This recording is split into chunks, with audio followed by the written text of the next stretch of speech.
Hallelujah, praise Lord. आप सभी का हम ऑनलाइन सभा में स्वागत करते हैं। जैसे इस ऑनलाइन सभा में हम मिले हैं, क्यों ना हम शुरुआत की प्रार्थना करें।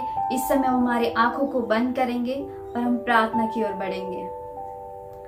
धन्यवाद स्वर्गीय पिता, इतना सुंदर समय के लिए प्रभु जी। पिता परमेश्वर राजा, जैसे इस ऑनलाइन सभा में हम जुड़े हैं प्रभु जी, जो भी हम स्तुति आराधना करेंगे, तेरे वचन को सुनेंगे प्रभु जी, तो हमारे जीवन में कार्य करना प्रभु जी। प्रभु इस समय को हम तेरे हाथों में समर्पित करते हैं राजा। सारा मान आदर गौरव प्रभु जी तुझे देते हैं यीशु मसीह। ये प्रार्थना परमेश्वर के प्रिय पुत्र यीशु मसीह के सुंदर और पवित्र अभिषेकित नाम से मांगते हैं राजा, आमीन।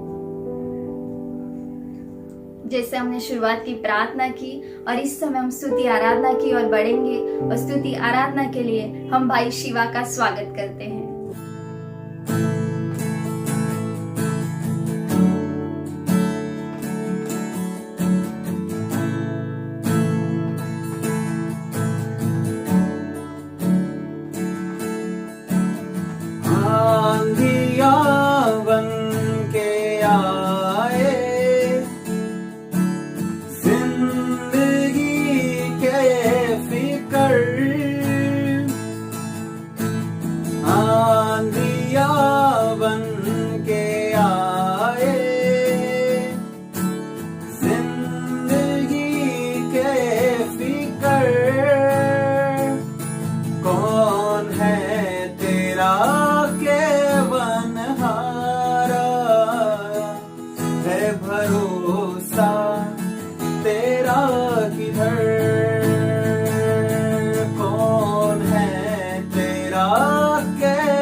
संभाला मुझे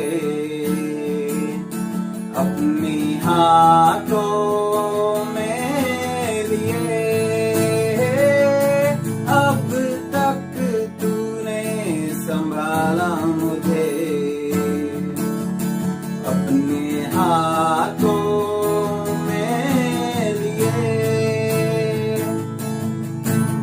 तेरे शत्रु का निशाना तुझ पे होगा ना सफल, तेरे शत्रु का निशाना तुझ पे होगा ना सफल। आँखों की पुतली जैसे वो रखेगा तुझको हर पल, आँखों की पुतली जैसे वो रखेगा तुझको हर पल। गिन गिन के स्तुति करूं बेशुमार उसके दानों के लिए, अब तक तूने संभाला मुझे अपने हाथों में लिए, अब तक तूने संभाला मुझे अपने हाथों में लिए। आए जो तीर तुझे मिटाने, वो होंगे बेअसर। आए जो तीर तुझे मिटाने, वो होंगे बेअसर। तेरा रचने वाला तुझ पर रखता है अपनी नजर।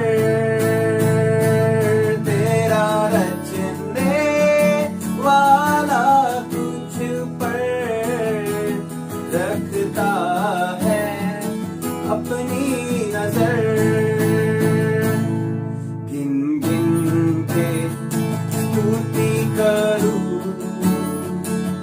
बेशुमार उसके दानों के लिए। अब तक तूने संभाला मुझे अपने हाथों में लिए। अब तक तूने संभाला मुझे अपने हाथों में लिए। आंधिया बन के आए जिंदगी के फिकर। आंधिया बन के आए जिंदगी के फिकर। कौन है तेरा केवनहारा है भरोसा तेरा किधर। कौन है तेरा रचने वाला है भरोसा तेरा किधर। कौन है तेरा सृजनहारा है भरोसा तेरा किधर। कौन है तेरा केवनहारा है भरोसा तेरा किधर। है भरोसा तेरा किधर। है भरोसा तेरा किधर। धन्यवाद भाई शिवा, इतनी अच्छी स्तुति आराधना में हमारी अगुवाई करने के लिए। और इस समय हम वचन की ओर बढ़ेंगे और वचन के लिए हम पास्टर गणेश का स्वागत करते हैं। Hallelujah, praise the Lord. कैसे आप सभी लोग? आशा करते हैं कि आप सभी लोग अच्छे हैं, सुरक्षित है, अपने अपने घरों में हैं और काम पे भी जा रहे हैं तो सारी सावधानियां बरत रहे हैं। तो आइए इस समय हम अपने सत्र का अगला भाग शुरू करें और शुरुआत करने से पहले आइए प्रार्थना करें।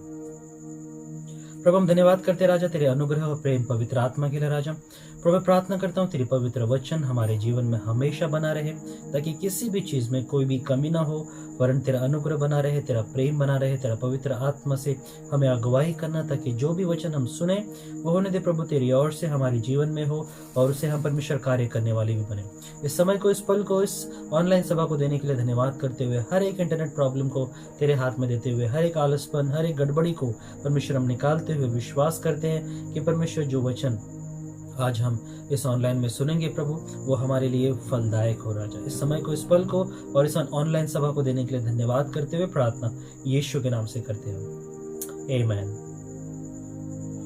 आमीन, हालेलुया।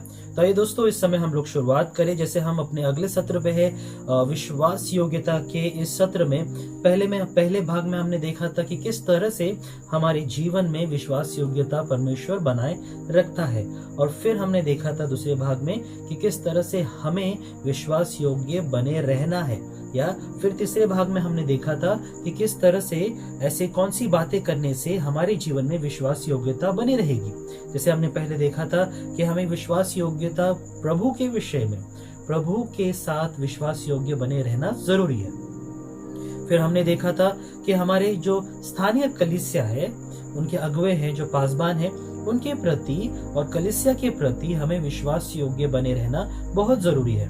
तो आइए दोस्तों आज हम देखेंगे किस तरह से हम अपने परिवार के प्रति जब विश्वास योग्य रहते हैं परमेश्वर हमारे जीवन में कार्य करता है। या तो शुरुआत करने से पहले हम एक वचन को पढ़ेंगे, इफिसियों का 5 का 22 और 25, या इसे हम पढ़ेंगे और पढ़ने के लिए पास्टर कविता हमारी सहायता करेंगे। इफिसियों 5 अध्याय वचन 22 और 23। हे पत्तियों, अपने अपने पति के ऐसे अधीन रहो जैसे प्रभु के, क्योंकि पति पत्नी का सिर है, जैसे कि मसीह कलीसिया का सिर है, और आप ही देह का उद्धार करता है।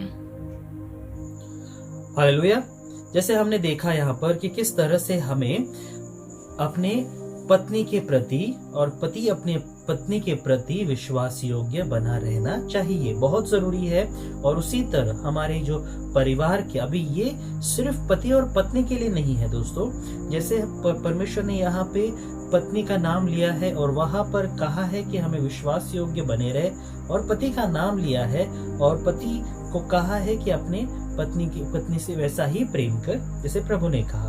अब वहां पर हमें वही चीजें हमारे सारे परिवार के लोगों के साथ भी करना है, क्योंकि जब तक हम विश्वास योग्य बनेंगे नहीं, वह हमारा जो विश्वास है वो उन पर नहीं आएगा और वो हम पर भरोसा नहीं कर पाएंगे।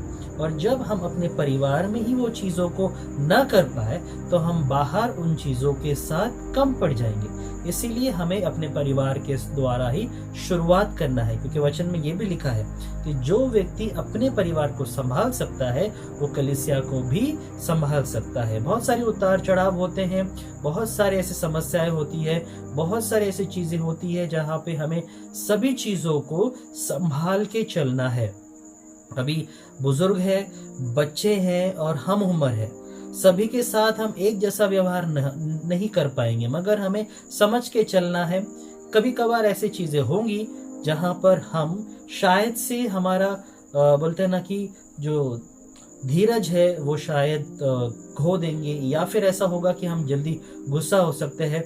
ये समय की बात है, मगर उन चीजों को भूलकर हमें आगे बढ़ना है और उन चीजों में परमेश्वर के प्रति वो विश्वास योग्यता रखनी है, और वैसे ही विश्वास योग्यता हमारे परिवार के प्रति भी रखना है। तो हम दूसरे वचन को पढ़ते हुए इब्रानियों के 13:4 में हम देखते हैं। इब्रानियों 13 अध्याय वचन 4, विवाह सब में आदर की बात समझी जाए और बिछौना निष्कलंक रहे, क्योंकि परमेश्वर व्यभिचारियों और पर स्त्रीय गामियों का न्याय करेगा। हालेलुया। तो जैसे हमने यहाँ पर देखा कि किस तरह से हम इन चीजों पे भी विश्वास योग्य बने रहे और वहां पर परमेश्वर हमारे जीवन में कार्य करे। ओके, और वही चीजें जैसे मैंने पहले कही थी, वही चीजें यहाँ पे बताई जा रही है। और फिर हम देखते हैं कि किस तरह से हमारे जो बच्चे हैं, परमेश्वर ने उनके लिए भी एक वचन को रखा है। इफिसियों का 6:1-3 को पढ़ेंगे। इफिसियों 6 अध्याय वचन 1-3, हे बालकों, प्रभु में अपने माता पिता के आज्ञाकारी बनो, क्योंकि यह उचित है। अपनी माता और पिता का आदर कर, यह पहली आज्ञा है, जिसके साथ प्रतिज्ञा भी है कि तेरा भला हो और तू धरती पर बहुत दिन तक जीवित रहे। हालेलुया। तो जैसे हमने देखा कि बच्चे जो है हम अपने बड़ों का आदर करें और आदर के साथ साथ उनकी हर एक चीजों में समझे, क्योंकि बहुत बार ऐसे हो जाता है कि हमारा सवाल ये हो जाता है कि आप हमें समझ नहीं सकते। अभी सवाल ये है कि समझना नहीं समझना ये दूर की बात है, ये बात की बात है, मगर ये चीजें जो परमेश्वर हमारे साथ करना चाहता है वो ये है कि हमें विश्वास योग्य बने रहना है। ओके, जैसे कि आदम ने परमेश्वर का न सुनकर या विश्वास की बात को छोड़ दिया और वहां पे कुछ ऐसा किया जो कि परमेश्वर को पसंद नहीं आया। अभी वो जो चीजें जैसे हम देखते हैं कि परमेश्वर तो सब चीजें जानता है, परमेश्वर तो सब चीजें कर सकता है, मगर फिर भी परमेश्वर ने आदम को उस जगह पे क्यों रखा जहाँ पे परमेश्वर को मालूम था कि वो उन चीजों को करेगा। अब वहां पे परमेश्वर चाहता था कि उनके जो बच्चे हैं, जो बेटे हैं, जो आदम है, वो उनका विश्वास योग्य बना रहे, बातों को माने, या क्योंकि भले स्थिति कैसी भी क्यों न हो, परमेश्वर जानता है। उसी तरह हमारे बड़े भी जानते हैं कि क्या सही है हमारे लिए, क्योंकि उन्होंने हमें समझा है।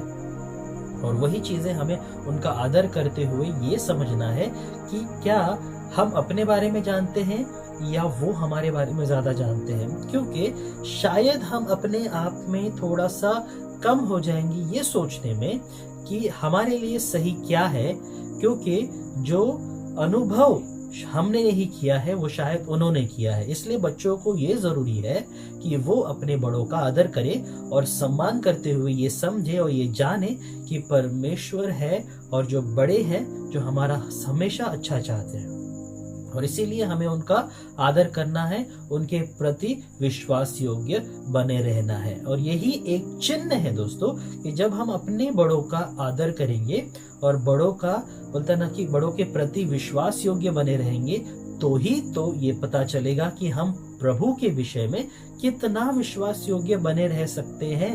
या तो दोस्तों वही चीजें परमेश्वर हमें सिखाना चाहता है कि विश्वास योग्यता में कितना सामर्थ्य है और उसके द्वारा हम किस तरह से बढ़ते हैं आगे। या फिर हम ये देखते हैं कि चौथी भाग को, जैसे हमने पहले भाग में देखा कि हमें प्रभु के प्रति और वचन के प्रति विश्वास योग्य बने रहना है। फिर हमने देखा कि हमारे कलीसिया के प्रति विश्वास योग्य बने रहना है। आज हमने ये देखा कि किस तरह से हमें अपने माता पिता के और अपने ही परिवार के साथ विश्वास योग्य बने रहना है। ओके, और फिर हम चौथे भाग में देखेंगे कि किस तरह से हम हमारे जो आर्थिक चीजों के साथ विश्वास योग्यता को सही तरह से पालन करेंगे।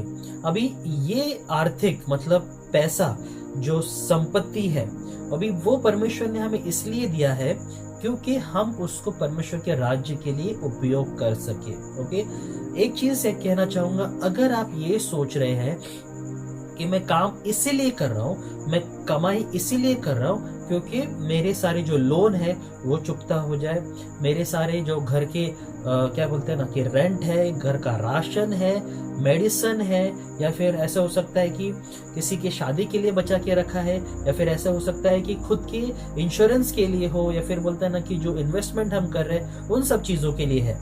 मगर अगर हमारा जो दृष्टिकोण है, मतलब जो नजरिया है, अगर हम ये सोच के चलते हैं कि हमें प्रभु के राज्य में बोना है, जैसे हो सके वैसे कार्य करके हमें प्रभु के लोगों के लिए मदद करना है, परमेश्वर के राज्य के लिए कार्य करना है, तो वहां परमेश्वर हमारे काम में दुगना आशीष करेगा। अभी प्रभु जानता है कि हमारे आर्थिक चीजों को, जैसे कि हमारे घर में राशन की कमी है, या फिर हमने कुछ चीजें ली है, जैसे कि बोलते हैं ना कि अगर घर में कुछ चीजें कमी है, हमने ली है, हमें उसका लोन चुकाना है, या फिर हमें रेंट देना है, या फिर हम बोलते हैं ना कि ऐसी स्थिति में जहाँ पे हमें सेविंग करके रखना है तो हमने SIP में डाल के रखा है, म्यूचुअल फंड में डाल के रखा है, LIC में डाल के रखा है, तो वहां पर भी देना है।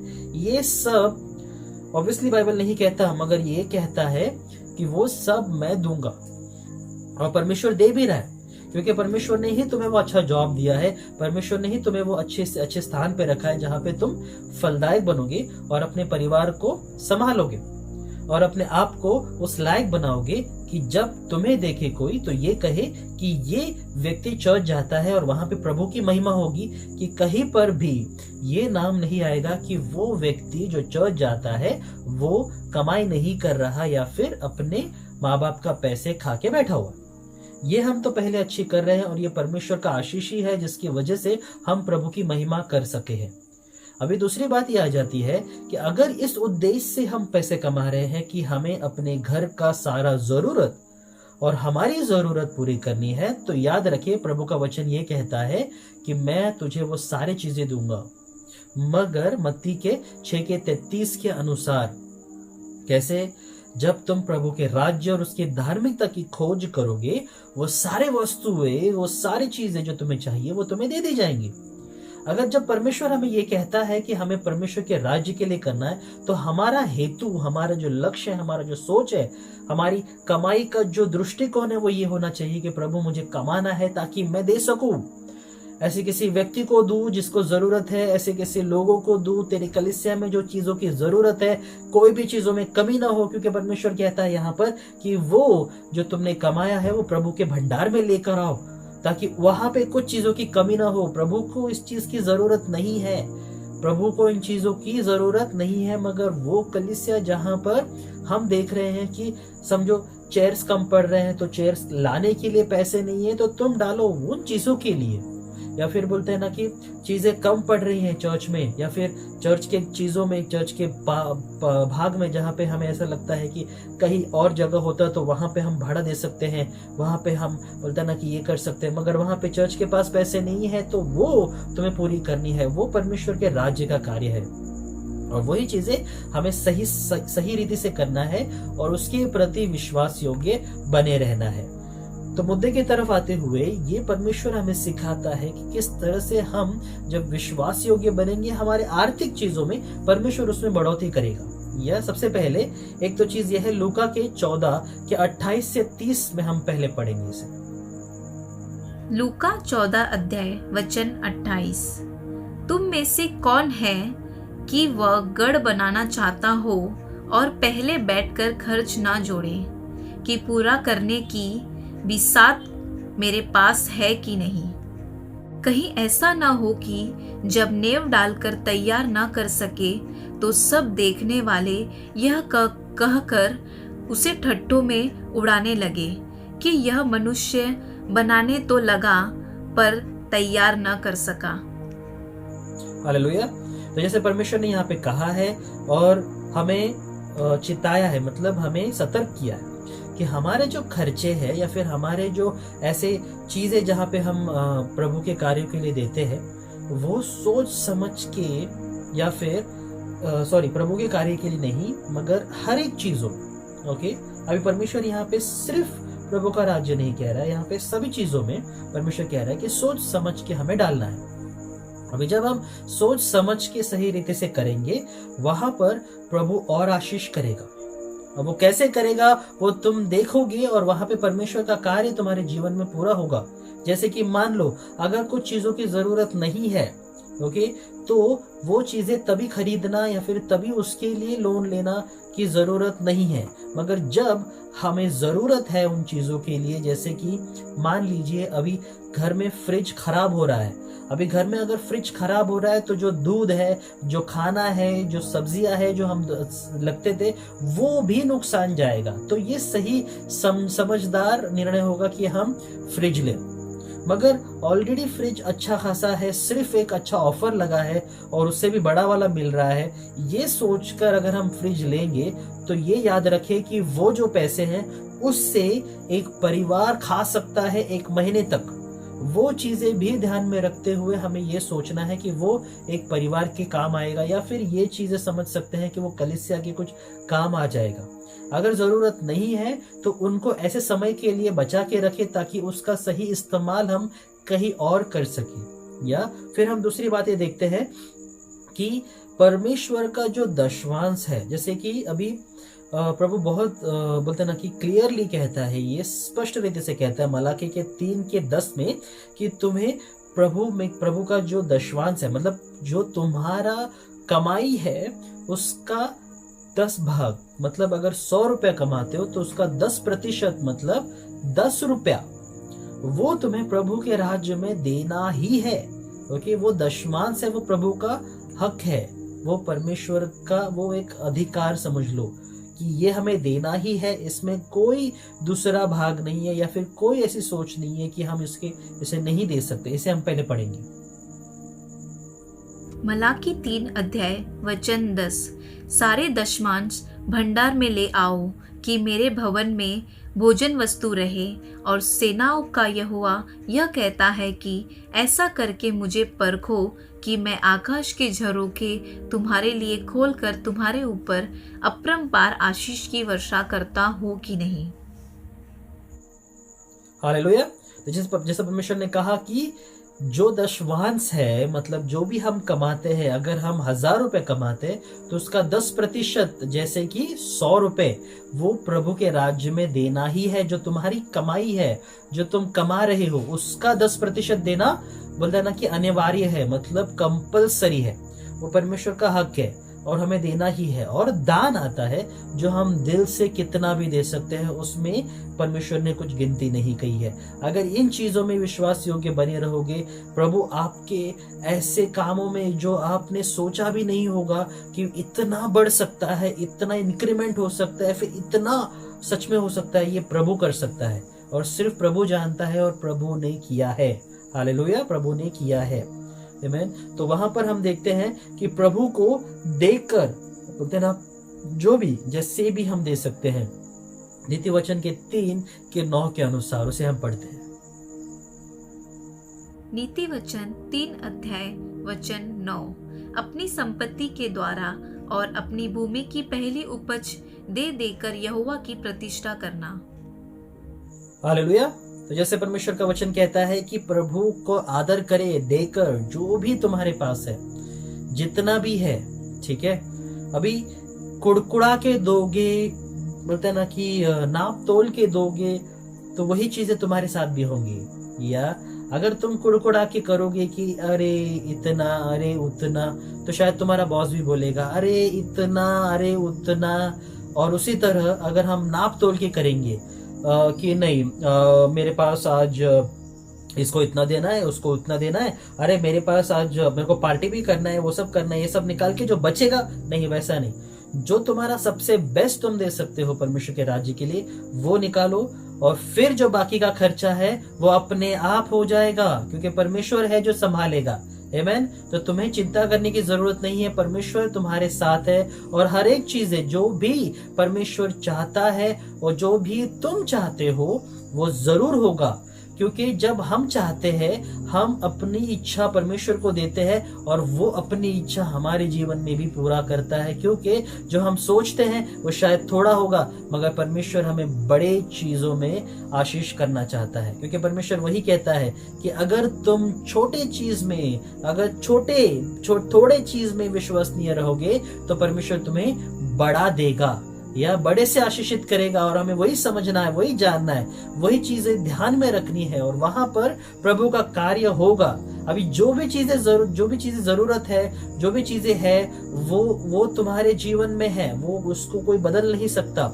मगर अगर तुम ऐसे निर्णयों को लेते हो जहां पे प्रभु के कार्य में तुम अपने योगदान को दे सको, जहां पे प्रभु के राज्य के लिए तुम विश्वास योग्य बने रहो, वो सही रीति से दर्शाएगा कि तुम कितने लगाव से परमेश्वर के कार्य को कर रहे हो, और वहां पे परमेश्वर किस तरह से तुम्हें आशीष करेगा ये भी तुम देखोगे। या चिंता करने की जरूरत नहीं कि तुम्हारे पास क्या है और क्या नहीं है, परमेश्वर देगा अपने सही समय पे, सही चीजें परमेश्वर देगा, उसमें तुम्हें डरने की जरूरत नहीं, चिंता करने की जरूरत बिल्कुल भी नहीं। या तो वो देगा परमेश्वर, और वो भी परमेश्वर वो देगा जो तुम चाहते हो, और उससे भी ज्यादा अच्छा देगा। ऐसे बहुत सारी गवाहियां हैं, ऐसे बहुत सारे लोगों के जीवन में परमेश्वर ने कार्य किया है, और वो जीवन में, वो तुम्हारे भी जीवन में होगा। सिर्फ अपने प्रति, बोलते ना, प्रभु के प्रति विश्वास योग्य बने रहे, और अपने जो परमेश्वर ने सिखाया है उसे हमें करना है। कि जो परमेश्वर का जो पैसा है वो प्रभु का है। जो हम टैक्स देते हैं, जैसे कि हर साल जो हम कमाते हैं, गवर्नमेंट को टैक्स भी देना पड़ता है, वो टैक्स भी दे। अगर उससे हम चोरी करेंगे तो परमेश्वर को अच्छा नहीं लगेगा, तो हर साल वो टैक्स भी भरे, और उसी के साथ साथ परमेश्वर का जो है वो परमेश्वर को दे। जिसका जरूरत, जिसकी जो बोलते ना, जिसका जो टैक्स है वो टैक्स सही रीति से, नियमित रूप से भरे, और परमेश्वर के हर एक नियम का पालन भी करे। या तो प्रभु आपको आशीष करे। अगले सत्र में हम और भी कुछ सीखेंगे, क्योंकि ये ऐसे ही छोटी चीजों में बोलते ना कि बोलते ना बांध नहीं सकते, इसे बहुत बड़ी चीज है, इसलिए मैं थोड़ा थोड़ा करके बता रहा हूँ। आशा करते हैं कि आप समझ रहे हो और उन चीजों को जानकर आगे करोगे भी। आमीन। तो आइए हम लोग प्रार्थना के द्वारा अंत करें। प्रभु हम धन्यवाद करते हैं इस समय के लिए, सत्र के लिए जो तूने हमें सिखाया प्रभु, कि हमें अपने परिवार के प्रति, हम अपने परमेश्वर हर एक छोटे से बड़े, बड़े से छोटे तक परमेश्वर सभी का आदर करना है, और वहां पे एक दूसरे के साथ विश्वास योग्य बने रहना है। तो हम परमेश्वर सच में, हमें ये परमेश्वर दिखाई देगा कि किस तरह से हम कलीसिया को भी संभालेंगे। राजा प्रभु हम प्रार्थना करते इस समय, एवं प्रभु हमारे परमेश्वर जो व्यवहार है प्रभु, हमारा जो पैसा है प्रभु, उसके प्रति भी प्रभु हम विश्वास योग्य बने रहे, ताकि ऐसे यहाँ वहाँ कहीं पर भी हम परमेश्वर फिजूल खर्च न करके तेरे राज्य के लिए, तेरे लोगों के लिए प्रभु जो जरूरतमंद है उन्हें हम दे, और वहाँ पे तेरे राज्य की बढ़ोतरी को हम देखें राजा। हम प्रार्थना करते राजा, कहते हैं प्रभु कि तू जैसे हमें सिखा रहा है हम वैसे करें, और वहाँ पे तेरे आशीष को हम देखें, ऐसी हम प्रार्थना करते। कहते हैं प्रभु कि तू कार्य कर, तू स्पर्श करे। समय को इस पल को देने के लिए धन्यवाद करते हुए, सारी महिमा तुझे देते हुए विश्वास के द्वारा प्रार्थना यीशु के नाम से करते हैं, आमीन आमीन, हालेलुया। तो जैसे आपने सीखा है विश्वास योग्यता के इस सत्र में, अगले हफ्ते फिर से मिलेंगे और फिर और विश्वास योग्यता के विषय में हम सीखेंगे। प्रभु आपको आशीष करे। धन्यवाद। धन्यवाद पास्टर गणेश, इतना अच्छा वचन हमारे मध्य में बांटने के लिए। आप सभी को परमेश्वर आशीषित करे। धन्यवाद।